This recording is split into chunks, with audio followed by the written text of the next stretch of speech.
Yo, let's get it.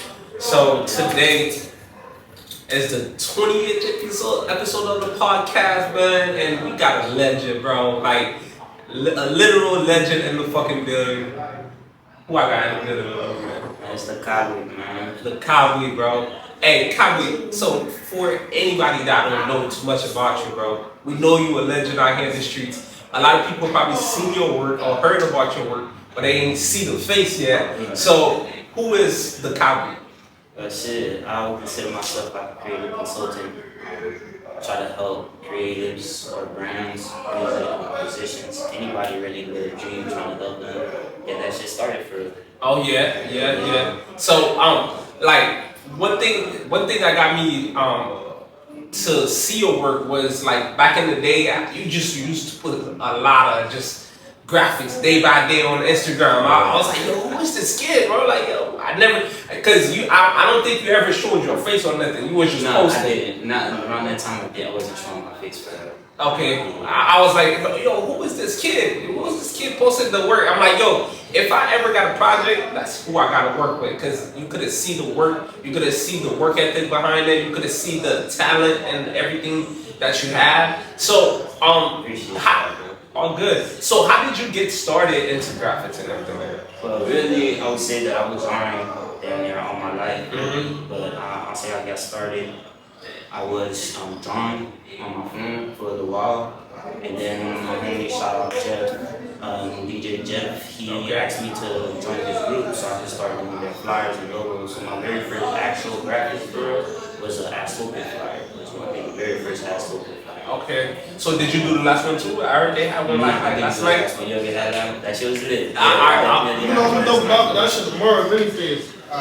I heard about that. All good. Yeah.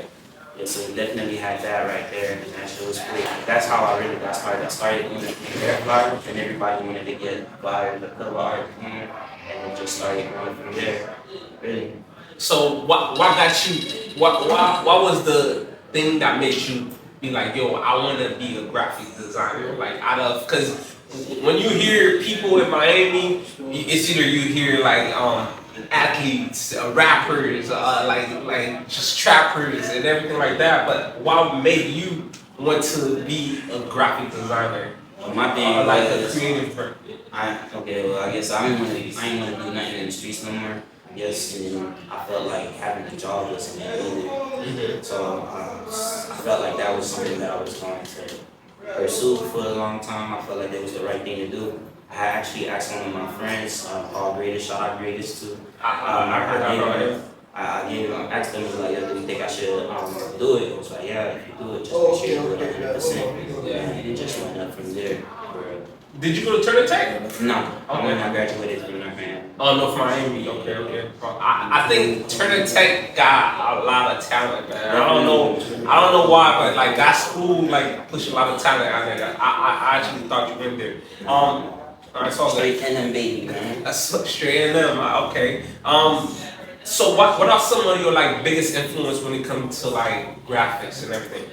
Well, I don't necessarily judge the graphics. So that's how I really got started. But I'm really there's a lot of people that I'm inspired by, but nobody that I'm really following in their business or somebody that I aspire to be. I aspire to be different people for different things. Okay. There's nobody that's doing exactly what I'm doing because I'm doing certain things. Okay. But I do have different people that I do look up to when it comes to how they maneuver with their art or not even just art but with their brand journey. Okay. And I know you got a brand too. So yeah. Sickos, right? Sickos worldwide, definitely. Sickos. Shout out to the mafia. Man, most definitely. And you gotta really your brand is very different when it comes to the graphic. I feel like that's why made me wanted to work with you on my brand. Cause I feel like whenever I see your graphic, I kind of know it's your graphic. I don't know if that makes sense to you. But I would say it's not just graphic, it's more or less my art. Okay. Graphic is just one thing that I do. Okay, so could you explain more of what you do then? So since it's not that's what I said, creative consulting, so I do a little bit of everything. So it could be if an artist need a a vision, he has a dream or he has a goal for a music video, I could help him with that. Or I have a team for that. Okay. It's a team that actually take care of that. I could be the creative director if I need to be. I can be a tattoo artist if I need to be. I got you. Painter if I need to be. I got you. I can be damn near anything. I got you. Now the second part of my question. So, why make your art stand out so much? Because I feel like whenever I see your art somewhere, it's like it give you. Kabrit did that, like, or like you can see it's not like everybody else's art. Like, why I didn't necessarily have a reason. I guess it just through practice, it just got better, and people actually started appreciating it. But it wasn't like that in the first place. I mean, it's through time, through practice and stuff that ended up actually getting better. See people getting that recognition for it. I got you. When was the moment you realized, like, yo, this is my passion? Like, I gotta keep going into that lane of the creative, being a creative, like doing art and everything like that. Shit, I guess it was about 2019. I was always drawn to it. Like I said, I was always drawn, but I never really cared to actually follow it. But when I started doing parties, and people actually was paying me to do flyers and cover arts or even painting for them, I was like, wow, I can actually make bread doing something I enjoy doing. Yeah. So I started just going all in for it. Hey, I just want to say I appreciate your art, man. Like, if there's one thing I think anybody that's like around need to do is like tap in with your art, because I feel like your art, if you an artist, you need to tap in with my boy, because it's like the art stand out. You can see like you don't get what everybody else have. You get your own look with it. So I actually really appreciate that. I really like that. So can you talk to us a little bit about like the store we're here today? Like just about like where we are right now. Well, it's called the Garage. We've been here I've been here for about a year. I mean, we're just up and coming. We have a bunch of hype brands. We got beautiful clothes.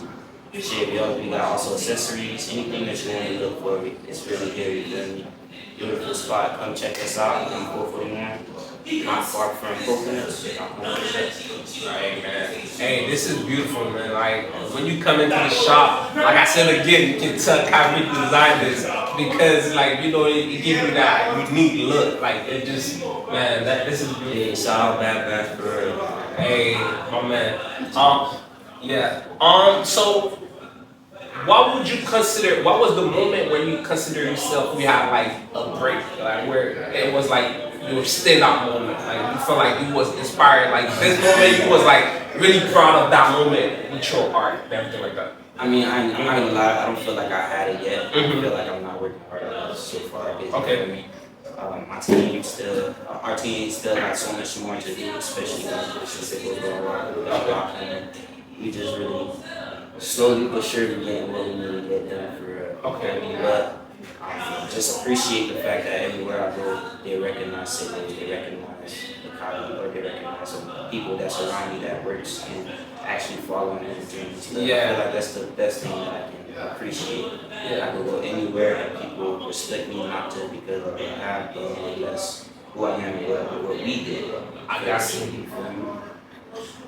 You got one of the most recognizable creative brand in Miami, if I say that right. Because there is brands in Miami, but like I feel like when you talk about you guys, it's like, yo, like the parties. Oh yeah, they always bring up like the brand, like the clothing. Everybody just want to be around because of what you have. So where did that vision come from? Why made you be in a lane where you feel like, man, like this is what I want to do, or why push you to be like who you are today?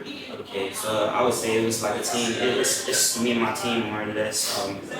It's three of us. We kind of, shout out to my dog Zoe, shout out to my dog RJ. We kind of figured out that we all had a different talent and we could help each other grow and help others grow. So we thought about let's just go ahead and make a community. Sickos really came from shout out to my dog DJ Quan. He used to see us do a lot of different things at the club, or he used to see me drawing at the club, or he's seen us do the extreme. He was like, damn, y'all work with Sickos. And it's like, shit, might as well call ourselves Sickos but that's where it really got started. That's the goal really. We're trying to start helping other brands and trying to make sure, you feel me, Miami is recognized the way it needs to. There's so many different talented people here. And I feel like not enough recognition or not enough people looking at Miami with all the talent that there is. South Florida, point blank. Facts. And that's one of the reasons why I started this podcast too, because I'm like, yo, there's so much talent here and so many people that do amazing things here, but it's like there's not enough lights onto us. And whenever an artist get big, like they whole dream is to come out here to fuck with us, but it's like nobody really is getting that recognition. How do you feel about that? I mean, I feel like it's all about time. I mean, every city got their time. At some point it was ATL, at some point it was always something different. We had our time. I feel like we just gotta wait for it. But definitely we just gotta keep working, keep pushing, you feel me? But with the new time, we do have a lot of heads out here pushing forward, doing good things for the city. Just gotta wait to see what's next. Yeah. I feel like that's one of the best moment we had so far, from my point of view, because I'm actually Haitian. I was born in Haiti, so I don't know the back end of everything here. Shit, but I'm not from here either, so. I got you. But the thing is, from my point of view, I feel like this is the most light Miami have gotten in a while, like since I've been here. Okay.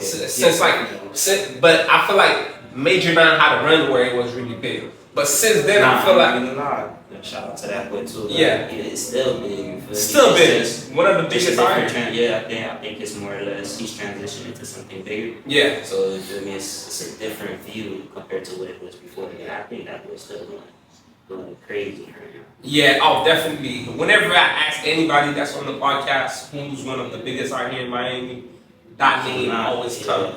That name, whenever, it's always going to come through. Yeah. And he got all the ladies too. If you need a girl, you gotta go listen to Major 9, man. Motherfucker got all the girls, man. For sure. Yeah.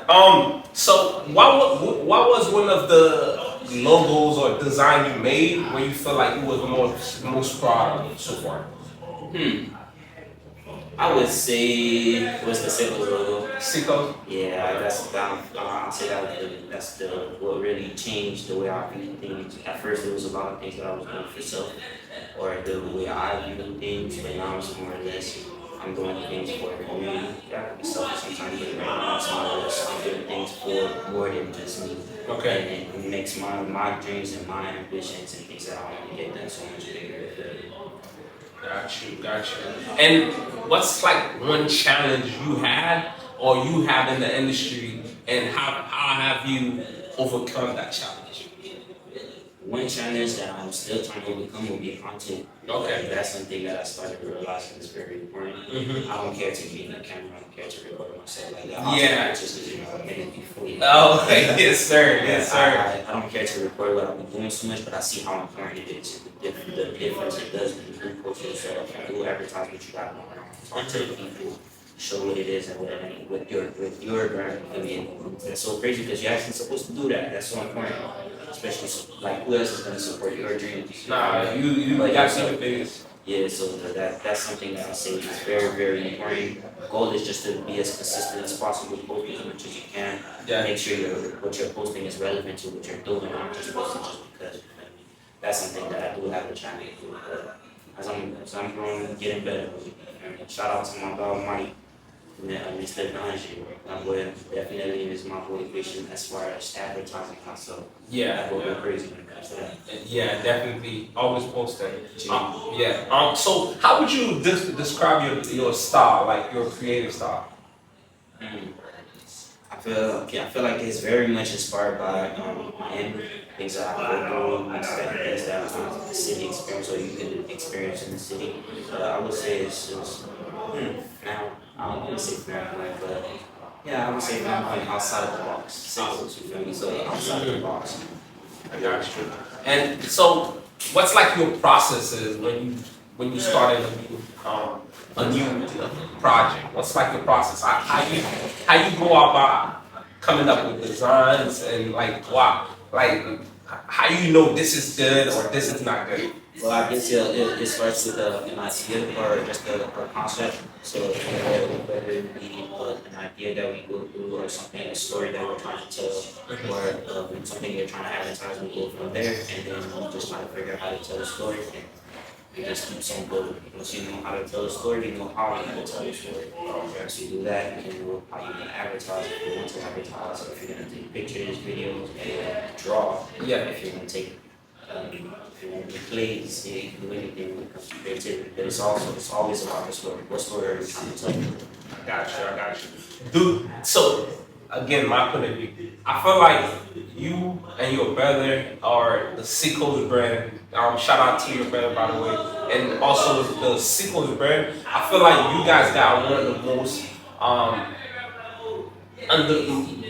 one of the best underground, underpriced attention. I don't know if you understand that what that means. Underpriced attention is like something that's big, but I think got all the eyes on it. Yeah, where it's like to people it's worth $100,000, but to right now it's only selling for $1,000. Would you do you recognize that? Do you Yeah, feel definitely. I do see what we got going on. It's crazy. That's why I always like try to make sure my team are being productive and being support. We got some really talented teammates. Shout out to my dog RJ, shit 202.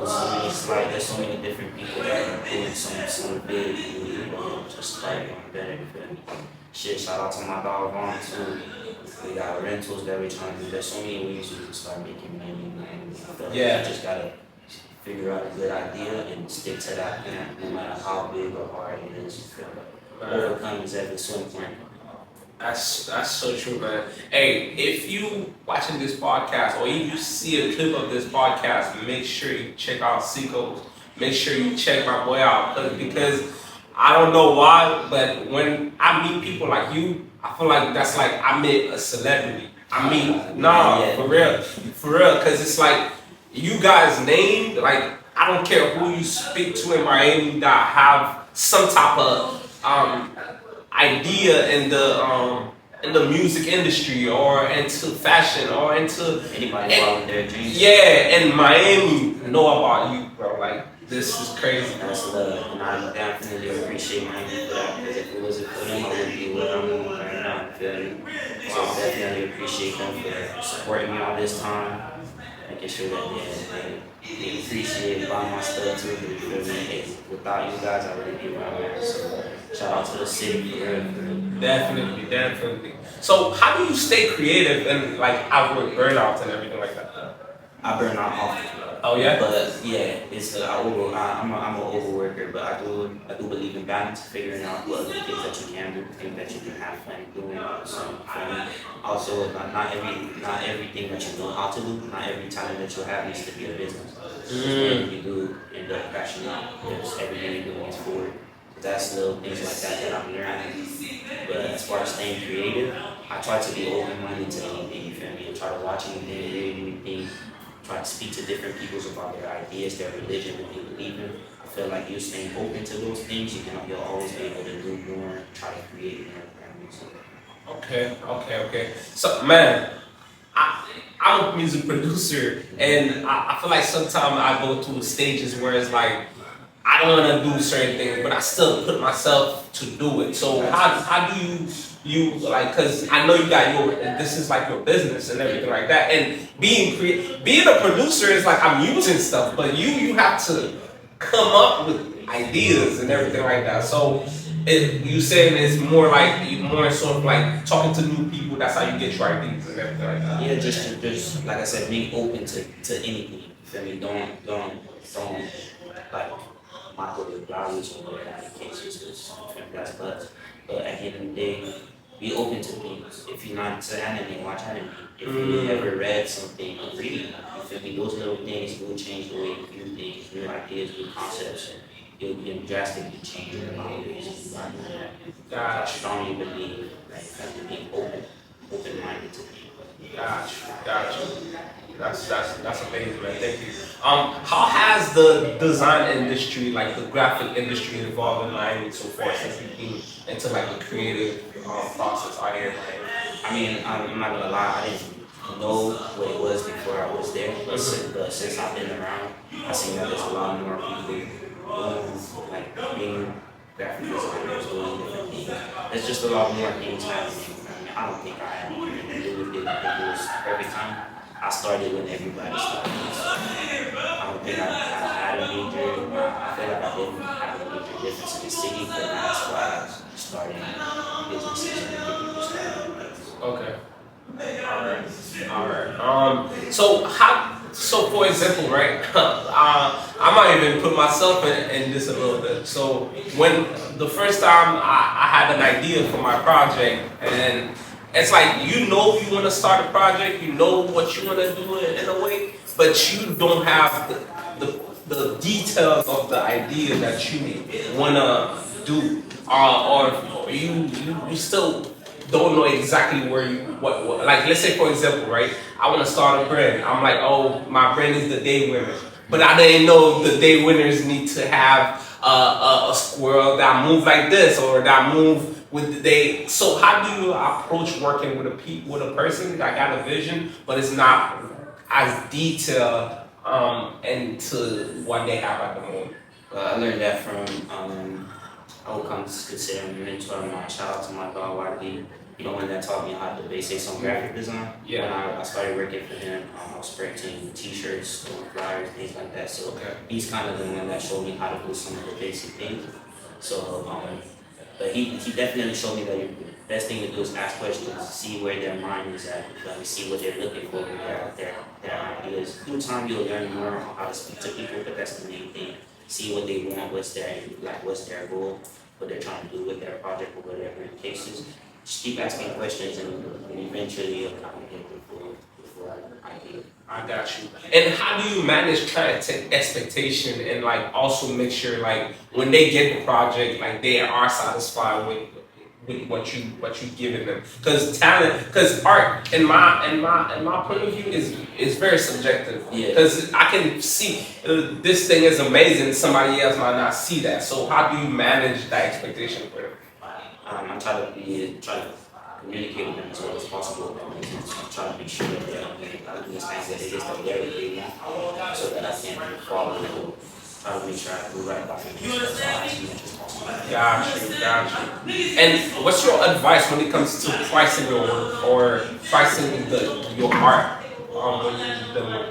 Don't be scared to charge what you're worth, but also be realistic with what your worth is. Mm-hmm. You can feel like you're worth something, but if you didn't put enough work for it, or you don't have enough to show for it, then you're really worth that. Mm-hmm. So being humble, I don't like using humble because humble is not that good, but make sure you understand the top of your value, but really understand that yes, you may be talented at something, but you have something to show for it, for you to charge what you want to. Yeah, I could charge somebody $1,000 for a t-shirt, but if there's no history behind what, like if I can't back it up why it's worth that, no matter how talented or how good you think your t-shirt is, it's not worth that. It's not. So it's a little bit of both. Don't be scared to charge how much you feel like you're worth, but also be realistic with it. That's true. Gotcha. And how often do you collaborate on projects, or how do you know who to bring on the project? Like if you even collaborate with people on projects? I would say I don't work with too many people because I have a team that does so many different things. But if I do work with I do have different companies that I'm trying to work with. Yeah. Like Bad Batch and there's so many different people. It's really intuition. Know what their vibe is, see what they want to do, and make sure they're good people too.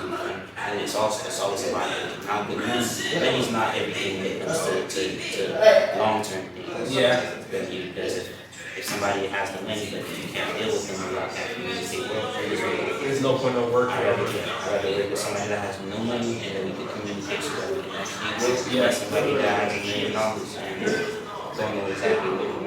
I got you. That's good. What was like your favorite project you worked on so far? My favorite project To work on, not your own. on another person's project. Yeah. Like somebody that brought up an idea to you when you like, man, I really like that. You was excited to just complete that project. I would say painting. Okay, my favorite project would be the garage first spot. I feel like that was one of my favorite spots to work on. I was painting there the whole time. I had so many different ideas there. And shout out to my dog, Rod. He actually pushed me to different ideas. He pushed me to actually do things that I wasn't comfortable doing. Yeah. That was one of my favorite projects for as far as with others.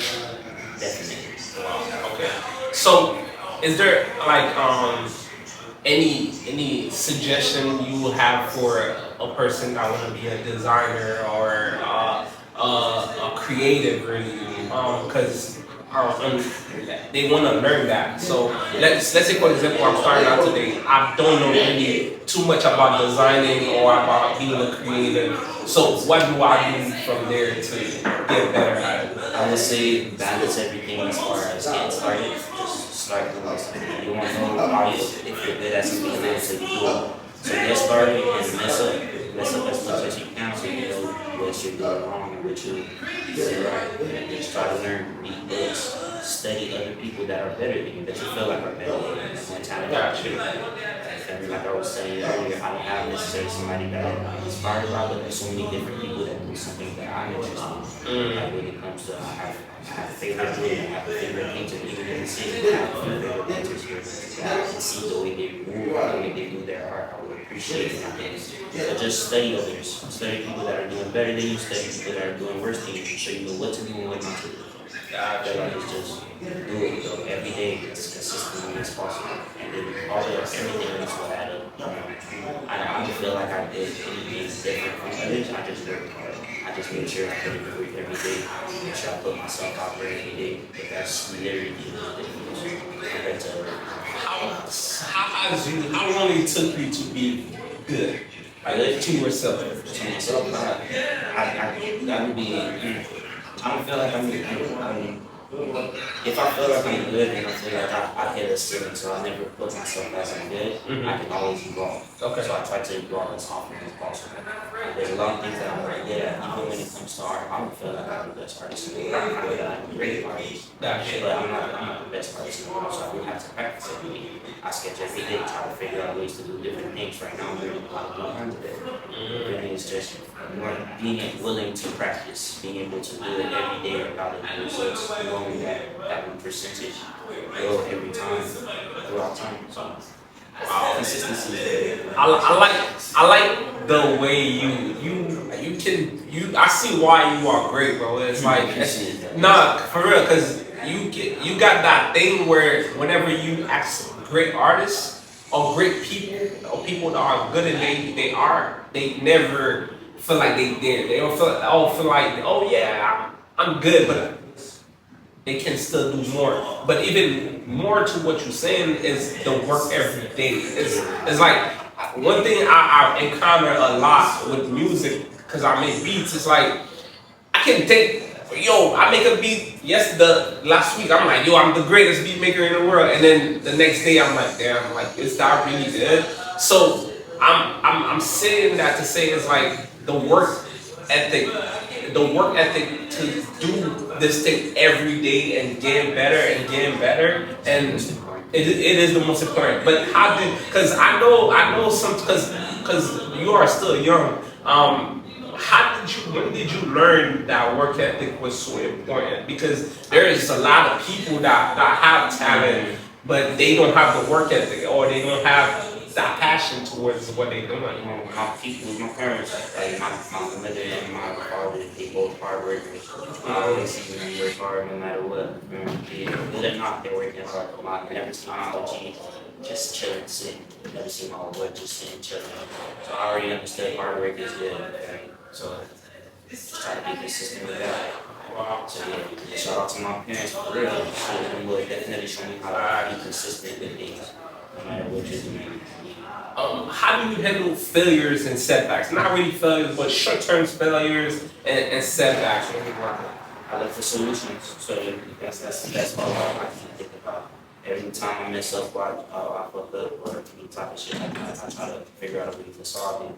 That's the best thing we can do. Refer to the L, what am I doing next to do better? That's it. All right. And what's like one piece of advice you wish you received early in your career? there's so many different ones. Which one would be the most important one for the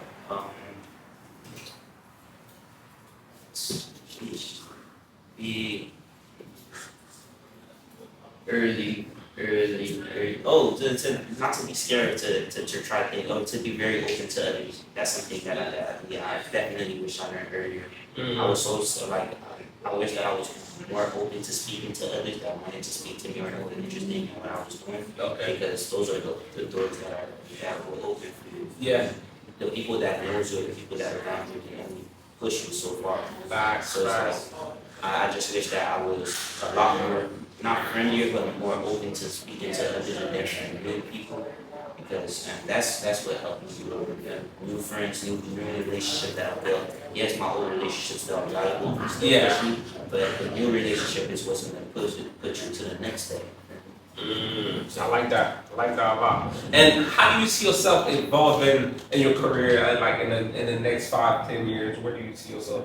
In the next 5 to 10 years, shit, it's a secret. I can't tell you exactly, but I see the team as a whole really a little bit further in what we're doing. We won't be in Miami as much because our goal is to be worldwide, not just the city. So I feel like out of 10 years, I think we'll have done enough in the city to figure out what else we're doing somewhere else. Yeah.